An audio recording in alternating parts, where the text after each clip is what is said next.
You got anything illegal in your car? No, sir, I don't. You sure about that? Mind if I take a look? Go ahead. I don't have anything to hide. All right, ma'am, I'm gonna check inside your center console here. Ma'am, step out of the vehicle.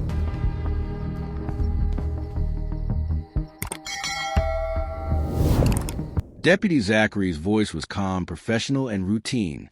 It was just another traffic stop on Rural Highway 20 in Jackson County, Florida. September 2018, a Tuesday morning. The driver, Teresa Odom, had been pulled over for allegedly crossing the center line. "No, sir, I don't," Teresa replied, her hands visible on the steering wheel. "Are you sure about that? Because I'm going to search your vehicle." "Go ahead, officer. I have nothing to hide." Zachary walked his patrol car. His body camera was recording as department policy required. But what that camera captured next would eventually send Deputy Zachary to prison for 12.5 years and expose one of the most systematic evidence planning scandals in American law enforcement history. The body cam shows Zachary opening his trunk, reaching into a hidden compartment, pulling out a small bag of methamphetamine, walking back to Teresa's car, and planting it in her center console. Then he discovered it. "Ma'am, step out of the vehicle. You're under arrest for possession of methamphetamine." Teresa Odom would spend the night in jail, lose her job, drain her savings on legal fees, and fight drug charges for months. All for drugs she never possessed, planned by a deputy who'd done this to over 120 people. Zachary was a one-man crime wave disguised as a cop.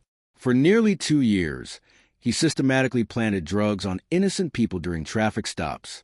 He arrested them, destroyed their lives, built his arrest record, and got away with it over and over again, until the body cam footage he manipulated became the evidence that convicted him.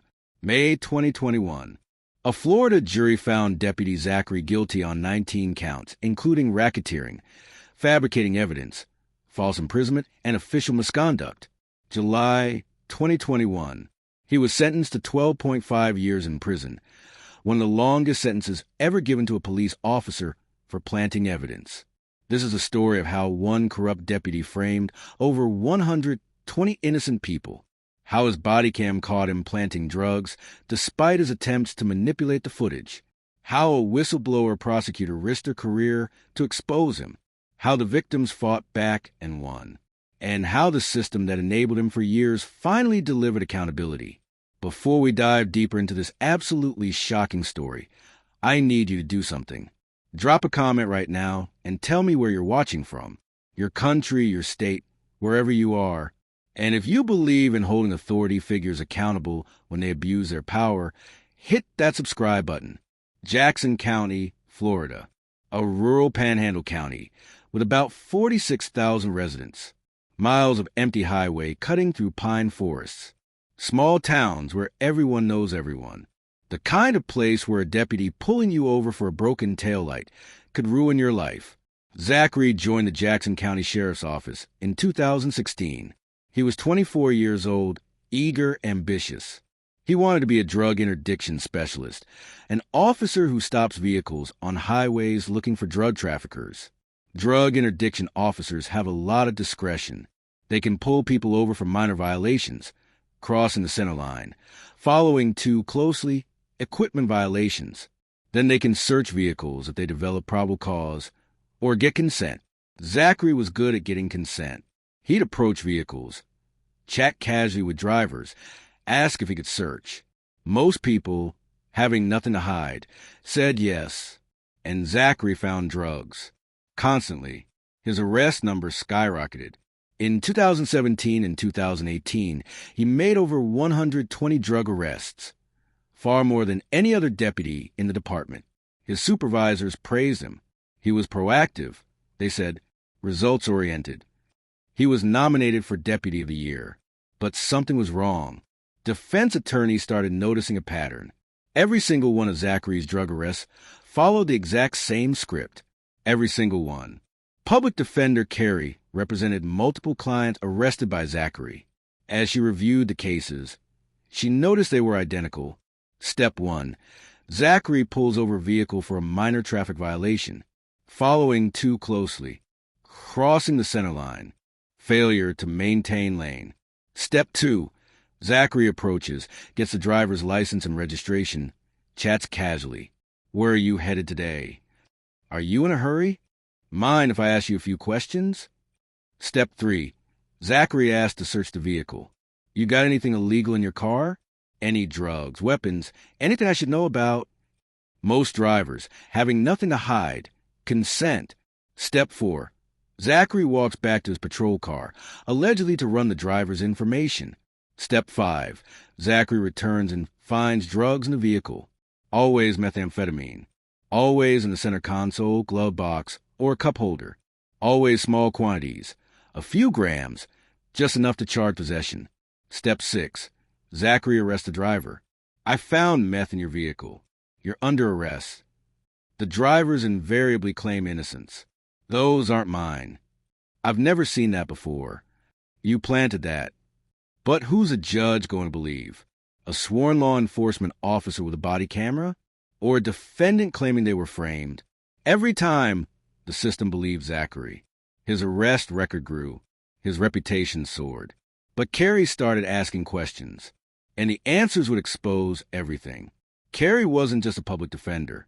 She was a former prosecutor who'd switched sides, disgusted by the system's rush to convict regardless of actual guilt. She knew how evidence worked, and Zachary's cases made no sense. His defendants were all poor, mostly white. Jackson County is 77% white, with no prior drug history. They were driving through the county on their way to somewhere else.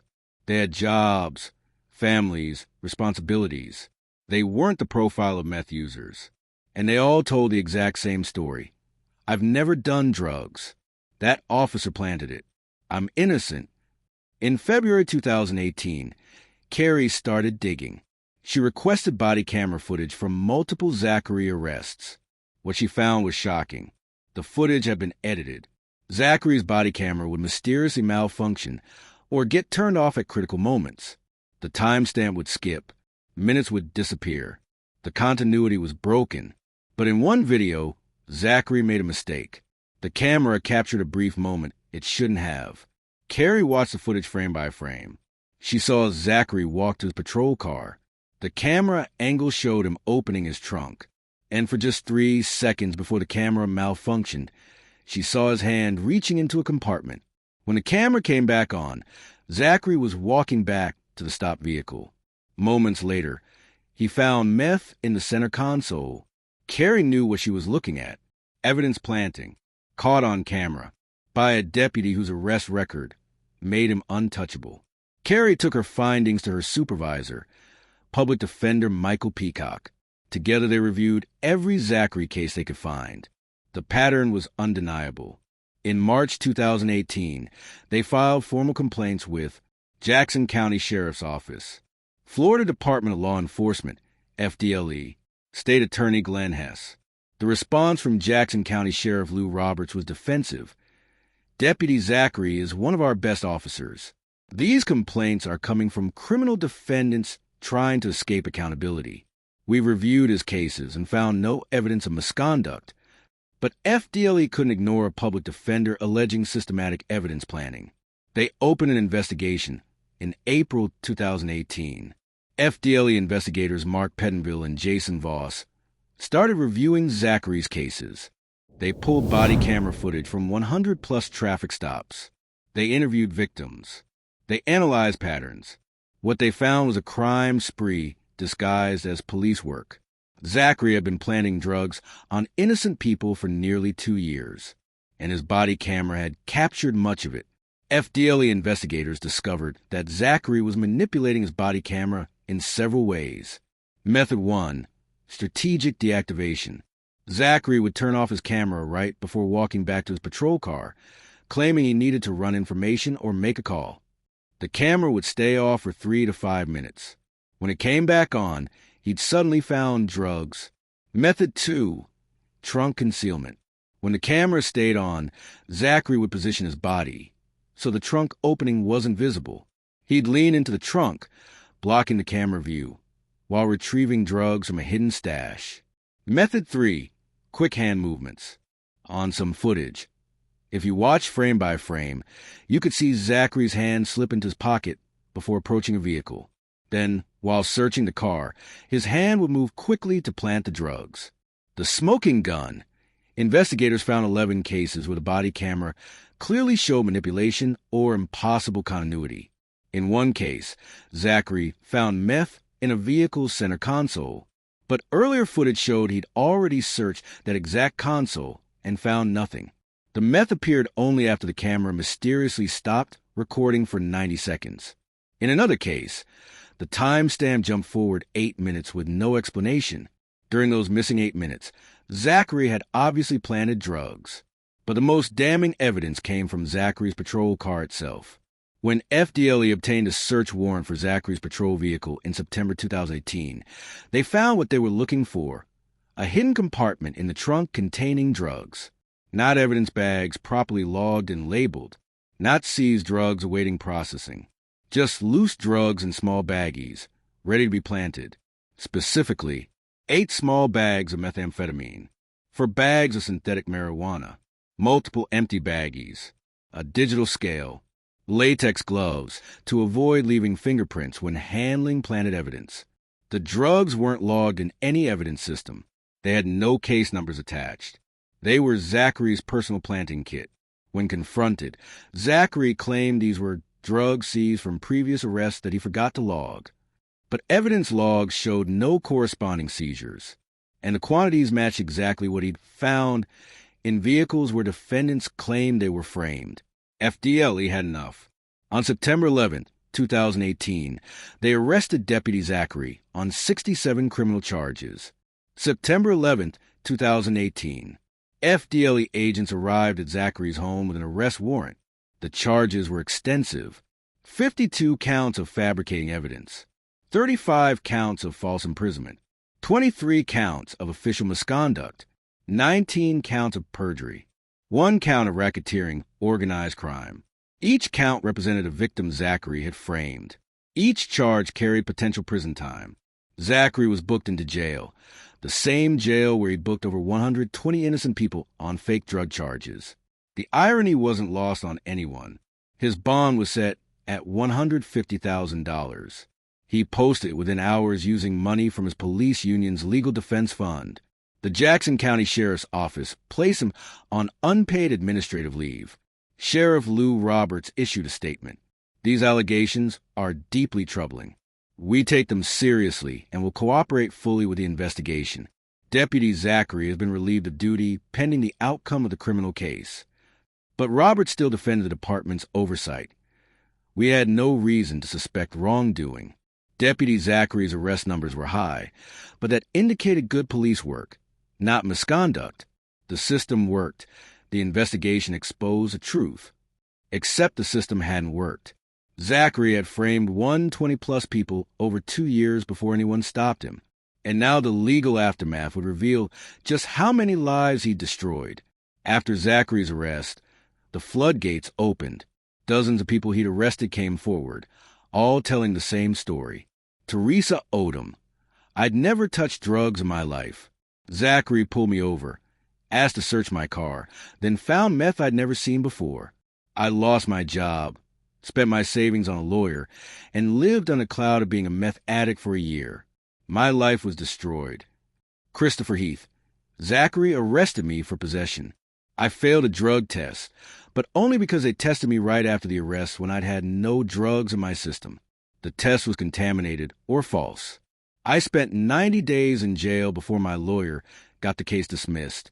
I lost my job, my apartment, my girlfriend left me, all because Zachary planted meth in my truck. Ebony Smith. I'm a single mother. Zachary stopped me driving my kids to school. He searched my car and found drugs in my purse, a purse I just emptied that morning. I was arrested in front of my children. They watched their mother get handcuffed and put in a police car. The trauma they experienced because of his lies is something I can never fix. The Jackson County Public Defender's Office compiled a list. 120 arrests by Zachary that potentially involved planted evidence. State Attorney Glenn has faced a decision. Review every case, potentially dismissing dozens or hundreds, or try to maintain convictions and risk compounding the injustice. Hess made the right call. and what he discovered would shock even seasoned prosecutors. State Attorney Glenn Hess created a special task force to review every arrest Zachary made between January 2017 and September 2018. The review criteria: did the defendant have any prior drug history? Did the body cam footage show continuity issues? Did the defendant claim innocence from beginning? Were there witnesses to contradict Zachary's version? Did forensic evidence support the charges? The results were staggering. 119 cases showed clear signs of evidence planting. 87 cases where body cam footage had suspicious gaps or manipulation. 45 cases where defendants had no prior drug history and passed subsequent drug tests. 62 cases where the found drugs had no fingerprints matching the defendant. 34 cases where witnesses contradicted Zachary's testimony. Only 8 arrests appeared legitimate.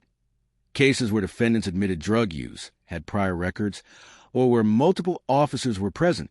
In December 2018, State Attorney Hess announced a mass dismissal. 119 drug cases tainted by Zachary's misconduct would be dropped. People who've been convicted, served jail time, paid fines, lost jobs, all exonerated. Their records cleared. Their innocence is officially recognized.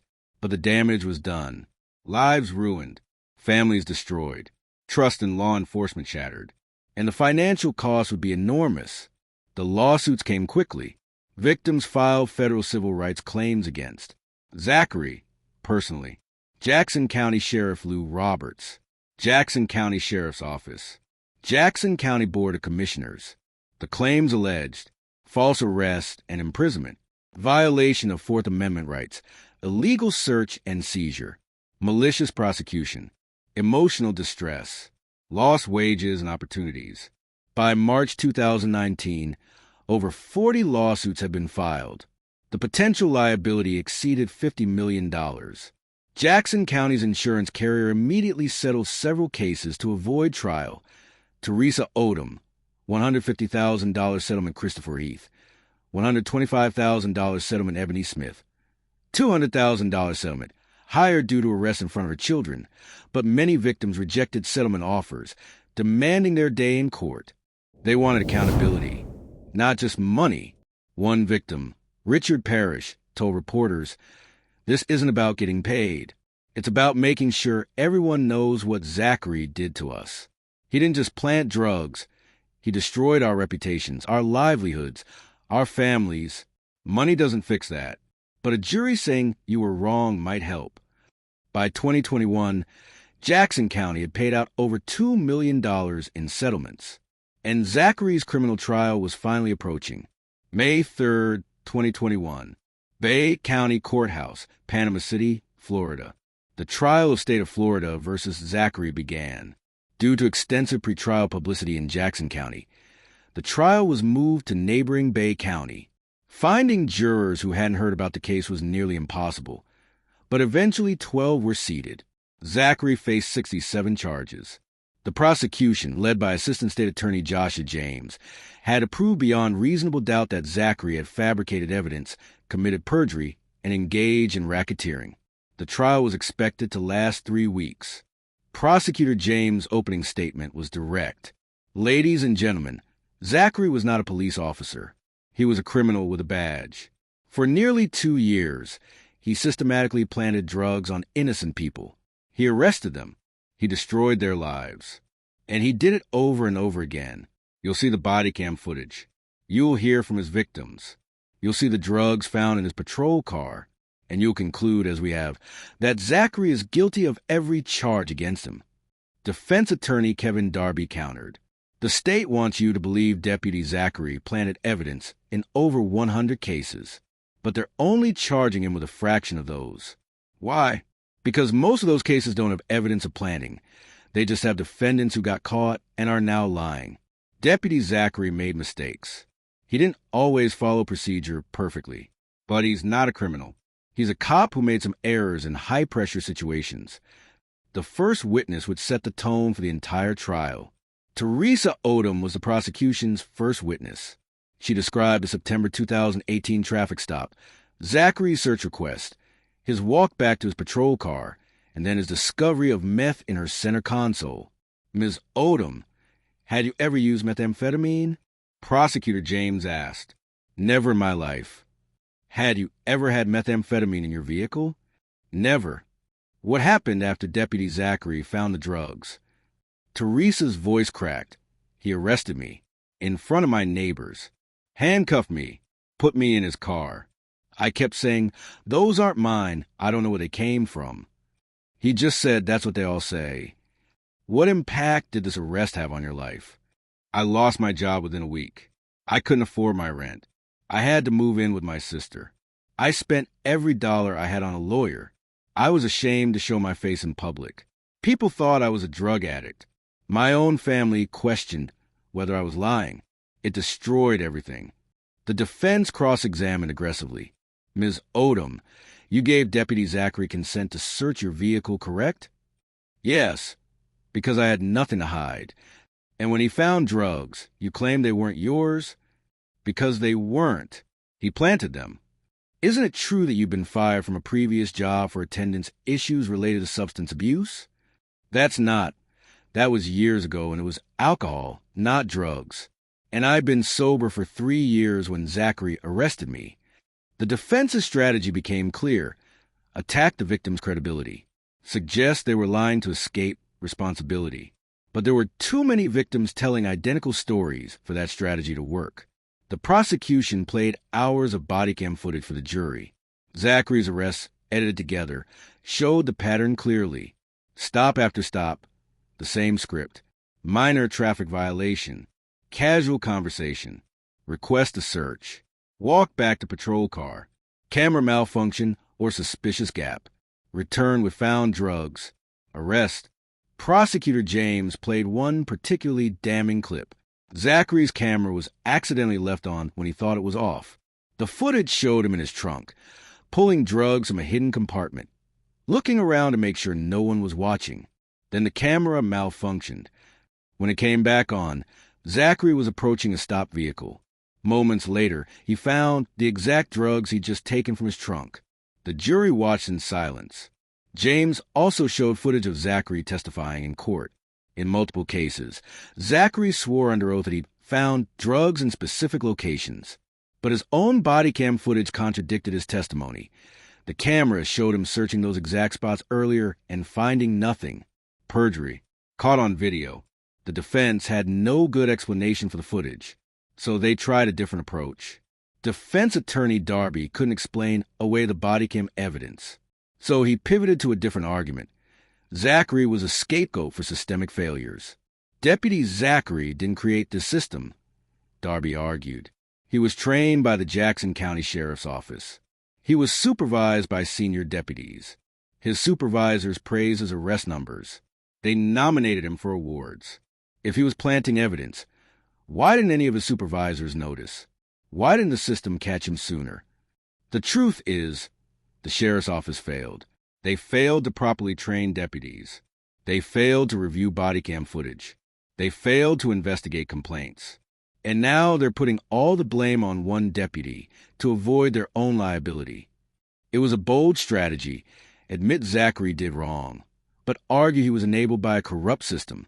The problem, it didn't address the 67 specific charges, and the prosecution's evidence was overwhelming. Zachary himself didn't testify. His attorney advised against it, knowing the cross-examination would destroy him. After 2 weeks of testimony, the case went to the jury, and the verdict would deliver justice, partial but real. May 17, 2021. The jury deliberated for 12 hours over 2 days. They had to decide on 67 separate charges. When they returned, the courtroom was packed with Zachary's victims, media, and law enforcement officers. Judge Christopher Patterson. Has the jury reached a verdict? Jury foreman. Yes, Your Honor. The verdicts were read one by one. Fabricating evidence. Guilty on 11 counts. Not guilty on the rest false imprisonment. Guilty on 3 counts official misconduct. Guilty on 4 counts perjury. Guilty on 1 count racketeering. Guilty. Total. Guilty on 19 of 67 charges. Not guilty on the rest. The jury found insufficient evidence to prove planting in every case, but 19 convictions were enough. Zachary showed no emotion. His face remained blank as the verdicts were read. Teresa Odom, sitting in the gallery, cried. Christopher Heath put his face in his hands. Ebony Smith whispered, "Thank God." Sentencing was set for July 2021.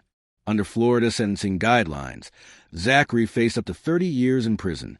The question became, how much time would a cop who framed over 100 innocent people actually serve? July 14th, 2021. Zachary stood before Judge Patterson for sentencing. Victims gave impact statements. Teresa Odom. Zachary destroyed my life for his career advancement. He didn't care that I was innocent. He didn't care that I would lose everything. He just wanted another arrest. He deserves the maximum sentence. Christopher Heath. I spent 90 days in jail for drugs I never touched. My girlfriend left me. My employer fired me. I was branded a meth addict in my community. Zachary did this to me and over 100 others. He's a predator who needs to be locked away. Ebony Smith. My children watched their mother get arrested. They asked me if I was a bad person. How do you explain to a 6-year-old that a police officer lied? Zachary broke their trust in authority. He deserves no mercy. Prosecutor James argued for maximum. This defendant wasn't a cop who made mistakes. He was a criminal enterprise masquerading as law enforcement. He systematically framed innocent people for nearly 2 years. He committed perjury in court. He showed no remorse. The maximum sentence is appropriate. Defense attorney Darby asked for leniency. My client is a young man who got caught up in a pressure cooker environment. Yes, he did wrong, but he's not a monster. He has family who loves him. He has no prior criminal record. He deserves a chance at rehabilitation. Zachary addressed the court. Your Honor, I'm sorry for what I did. I'm sorry to the people I hurt. I made terrible choices, and I take responsibility. I ask for mercy. Judge Patterson wasn't buying it. Mr. Zachary, you betrayed your oath as a law enforcement officer. You violated the constitutional rights of over 100 people. You destroyed lives for your own career advancement. You showed no remorse until you were caught. The sentence is 12 years and 6 months in prison. 12.5 years. One of the longest sentences ever given to a police officer for evidence planting. Real accountability. Real justice. Zachary was immediately taken into custody. He was transported to Florida State Prison, where he would begin serving his sentence. But the story didn't end there. Jackson County faced consequences. Sheriff Lou Roberts didn't seek re-election in 2020. His department's failure to catch Zachary despite obvious red flags destroyed his credibility. His replacement implemented Bodycam review protocols and oversight mechanisms. The county paid out over $4 million in settlements to Zachary's victims by 2022. The victims found some closure. Teresa Odom used her settlement money to start a nonprofit helping people wrongfully convicted. I want something good to come from what Zachary did to me. Christopher Heath rebuilt his life, got a new job, reconciled with his girlfriend. The conviction doesn't erase what happened, but it helps knowing he's in prison for what he did. Ebony Smith moved to a different state for a fresh start. My kids needed to get away from the place where they saw their mom arrested. We're doing better now. But Zachary wasn't done fighting. From prison, Zachary filed an appeal challenging his conviction. His attorneys argued. The racketeering charge is improper. Racketeering requires an organized criminal enterprise, not one corrupt officer. Some evidence was improperly admitted. The trial should have been severed into multiple trials for different victims. On November 13th, 2024, over 3 years after the conviction, Florida's First District Court of Appeal issued a ruling. The racketeering conviction was overturned. The appeals court agreed that racketeering requires an organized enterprise, and Zachary acted alone. The other 18 convictions were upheld. However, the appeals court reduced his sentence from 12.5 years to 10 years based on the overturned racketeering conviction. Zachary is currently incarcerated at the Federal Correctional Institution Englewood in Littleton, Colorado. Florida has reciprocal prison agreements with other states. His projected release date is 2028. Even with the reduced sentence, Zachary will serve real prison time for framing innocent people. That's more accountability than most police misconduct cases ever achieve. Zachary framed over 120 innocent people. He planted drugs. He committed perjury. He destroyed lives. And he did it for nearly 2 years before anyone stopped him. Why did it take so long? Reason 1. Nobody reviews body cameras systematically. Zachary's body cameras captured evidence of his crimes. But supervisors never systematically reviewed the footage. They only watched videos when complaints were filed, and defendants' complaints were dismissed as lies. Reason 2. High arrest numbers were celebrated, not questioned. Zachary's supervisors praised his arrest numbers. They nominated him for awards. They saw 120-plus drug arrests as great police work, not a red flag that something was wrong. Reason 3. Defendants aren't believed. Over 100 people told the same story. That officer planted drugs on me. The system's response. That's what criminals say when they get caught. Nobody investigated until a public defender demanded it. Reason 4. Police protect police. Sheriff Lou Roberts defended Zachary initially. The department resisted the investigation. Only when FDLE stepped in did the truth emerge. The lessons. Zachary's case shows that accountability is possible, but only when whistleblowers like public defender Carey refuse to stay silent. Outside agencies like FDLE investigate independently. Prosecutors like State Attorney Glenn Hess prioritize justice over conviction rates. Evidence like bodycam footage is preserved and reviewed. Juries hear the full truth. Zachary is currently serving 10 years in prison. He was convicted. Justice, delayed but determined, was served. But 120-plus people had their lives destroyed before anyone stopped him. That's the real tragedy. The bodycam caught him. Eventually, after 2 years, after 120 victims, after countless destroyed lives.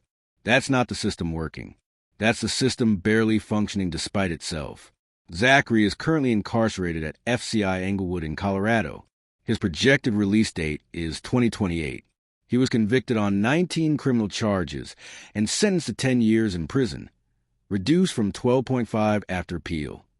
Over 119 cases were dismissed. Victims received over $4 million in settlements. Jackson County implemented new oversight protocols. This is one of the rare cases where a police officer faced real accountability for systematic misconduct. But it took 2 years, over 120 victims, and a whistleblower public defender to make it happen. The body cam showed the truth. Eventually, after destroying over 100 lives,